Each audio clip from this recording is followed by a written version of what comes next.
சிரஞ்சீவி, நயன்தாரா இவங்கெல்லாம் நடிச்சு அனில் ரவிபுடி டைரக்ஷன்ல ரீசெண்டா தியேட்டர் ரிலீஸ் ஆகி இப்போ ஓடிடில தமிழ் டபுள் அவைலபிளா இருக்கிற ஒரு தெலுங்கு பிலிம் தான் மனசங்கர வரப்பிரசாத் காரு. இந்த படத்தோட ஸ்டோரி என்ன அப்படின்னா, நம்ம ஊர்ல ரிலீஸ் ஆன விஸ்வாசம் படத்தோட ஸ்டோரி தான் கிட்டத்தட்ட.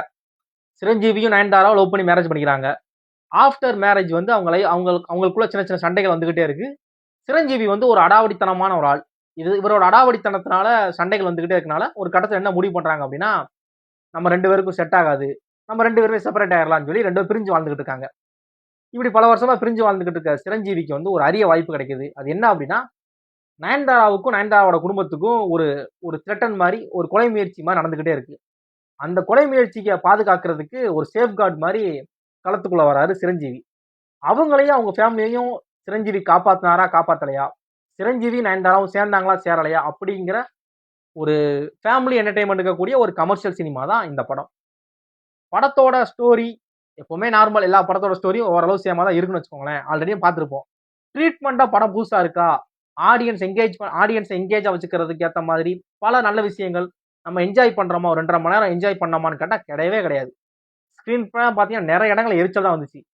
படத்தோட டியூரேஷன் வந்து 2.5 மணி நேரம் தான். எனக்கு என்னமோ 2 நாளைக்கு படம் பார்த்த மாதிரி ஃபீல் தான் வந்துச்சு. ஆல்ரெடி இங்க இருக்க ஆர்டிஸ்டே கிரிஞ்சு பண்ணிக்கிட்டு இருக்காங்க. இதுல புதுசா ஒரு கேமியோன்னு சொல்லி ஒரு பெரிய ஆர்டிஸ்ட உள்ள கூட்டு வந்து அவரு பத்தாததுக்கு அவரு பங்குக்கு வந்து 4-5 கிரிஞ்சு காமெடியை போட்டு நம்மள பயங்கரமா வதம் பண்ணிட்டு போயிடுறாரு. படத்துல டைரக்டருக்கே தெரியாம தப்பி தவறி ஏதாவது இடத்துல படம் ஸ்கிரீன் பிளே ரொம்ப இன்ட்ரெஸ்டிங்கா போச்சுன்னா இமீடியட்டா அதை ஸ்டாப் பண்ணி ஆடியன்ஸ் சந்தோஷமா இருக்கவே கூடாது, அவங்கள தொல்லை பண்ணணும் அப்படின்னு சொல்லி ரொம்ப கன்றாவியான சில காட்சிகளை வச்சு நம்மள எரிச்சல் வர மாதிரி தான் இருந்துச்சு. எந்த காமெடிக்கு சிரிப்பு வரல. ஒரு சென்டிமெண்டான காட்சிக்கு, எந்த சென்டிமெண்டான காட்சிக்கும் எனக்கு ஒரு சேடாவோ ஒரு இதாக ஃபீல் ஆகல. படத்தோட விஎஃப்எக்ஸ் காட்சிகள், படத்தோட சண்டை காட்சிகள், படத்தோட சினிமோகிராஃபி ஒர்க் எல்லாமே சூப்பரா இருந்துச்சு.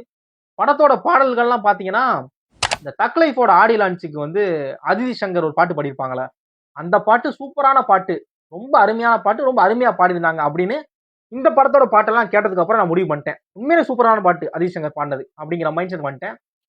ஒரு கமர்ஷியல் சினிமாவை இவ்வளவு கன்றாவே எடுக்க முடியுமா அப்படிங்கிற கேள்விதான் வந்துச்சு.